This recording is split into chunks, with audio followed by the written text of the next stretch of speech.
নমস্কার বন্ধুরা, আমার চ্যানেলের আর একটা নতুন পর্বে আপনাদের সকলকে স্বাগত। আশা করছি আপনারা সবাই ভালো আছেন, সুস্থ আছেন। আজ আমি আপনাদের সঙ্গে আর একটা নিরামিষ রেসিপি শেয়ার করব। ফুলকপি রেজালা, যেটা লুচি, পরোটা, পোলাও, ফ্রায়েড রাইস সবার সাথে খেতে ভীষণই ভালো লাগে। আসুন তাহলে দেখে নেওয়া যাক আমার আজকের এই রেসিপিটা।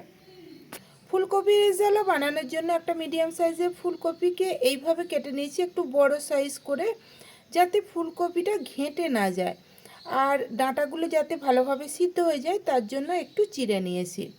এইবার এই ফুলকপিগুলোকে একটু ভাপিয়ে নিতে হবে। তার জন্য গ্যাস অন করে আগে থেকে জল গরম হতে বসিয়ে দিয়েছিলাম। জলের মধ্যে দিয়ে দিলাম 1 চা চামচ লবণ। জলটা গরম হয়ে যাওয়ার পর আমি ফুলকপিগুলো জলের মধ্যে দিয়ে দিলাম। এখন হাই ফ্লেমে এই ফুলকপিটাকে 2 থেকে 3 মিনিট মতো ভাপিয়ে নেব। তবে খুব বেশি সিদ্ধ করে নেওয়ার প্রয়োজন নেই। খুব বেশি সিদ্ধ করে নিলে ফুলকপিগুলো ঘেঁটে যেতে পারে। ফুলকপিটা ভাপিয়ে নেওয়া হয়ে গেছে। এবার এই ফুলকপিগুলোকে আমি জল থেকে ছেঁকে তুলে নিলাম। আর তুলে নেওয়ার পর এটাকে 5 মিনিট আরও রেখে দেব, যাতে এক্সট্রা জলটা ঝরে যায়। ততক্ষণ আমি একটা মশলা বানিয়ে নেব। তার জন্য নিয়ে নিয়েছি 15 থেকে 16টা কাজু, 2 টেবিল চামচ কিশমিশ নিয়েছি, 1 টেবিল চামচ চারমগজ নিয়েছি, 1 টেবিল চামচ নিয়েছি পোস্ত, আর 1 টেবিল চামচ মতো নিয়েছি সাদা তিল, 2টো নিয়েছি কাঁচা লঙ্কা। এই মশলাগুলোকে আমি একটা ছোট মিক্সিং জারের মধ্যে নিয়ে নিলাম।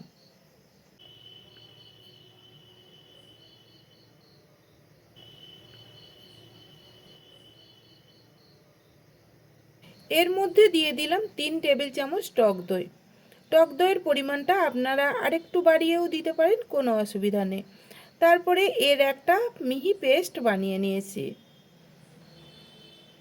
এইবার গ্যাস অন করে কড়াই বসিয়ে কড়াইয়ের মধ্যে দিয়ে দিলাম সাদা তেল।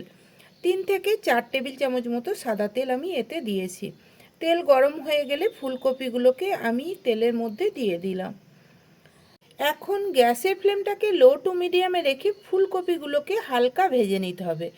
তবে এই যে ফুলকপি রেজালার, ফুলকপি কিন্তু একেবারে লাল লাল করে ভাজার প্রয়োজন পড়ে না, হালকা করে ভেজে নিলেই চলে। আর গ্যাসের ফ্লেমটাকে কিন্তু সবসময় লো টু মিডিয়ামে রেখে ভাজবেন, না হলে ফুলকপিগুলো পুড়ে যেতে পারে।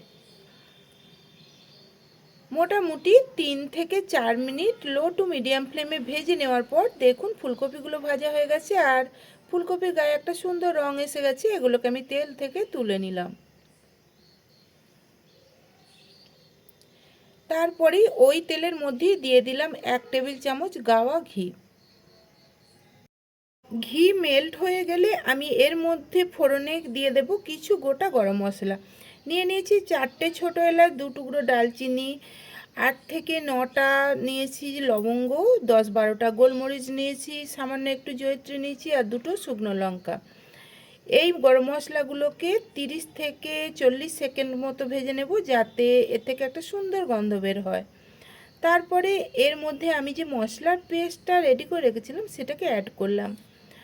আর গ্যাসের ফ্লেমটাকে আবারও লো টু মিডিয়ামে রেখে এই মশলাটাকে কষিয়ে নিতে হবে। এই সময় আমি এই মশলার মধ্যে অ্যাড করব 1/2 চা চামচ লাল লঙ্কার গুঁড়ো।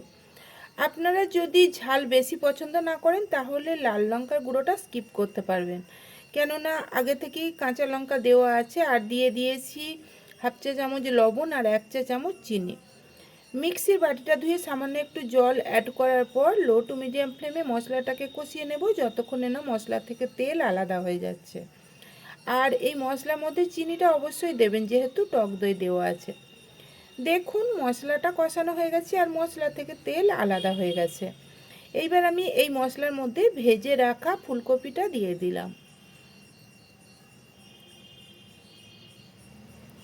আর ফুলকপিটাকে দিয়ে দেওয়ার পর ভালো করে নাড়াচাড়া করে মশলাটার সঙ্গে ফুলকপিটাকে আরও 2 মিনিট লো টু মিডিয়াম ফ্লেমে কষিয়ে নেব।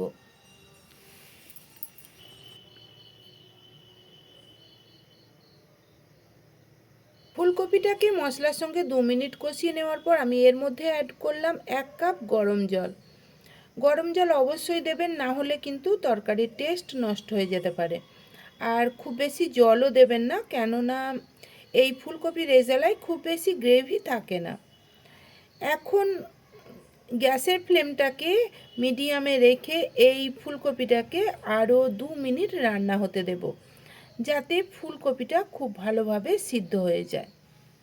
বন্ধুরা, আপনারাও এইভাবে একবার ফুলকপির রেজালা বানিয়ে দেখবেন, আশা করছি আপনাদেরও ভালো লাগবে।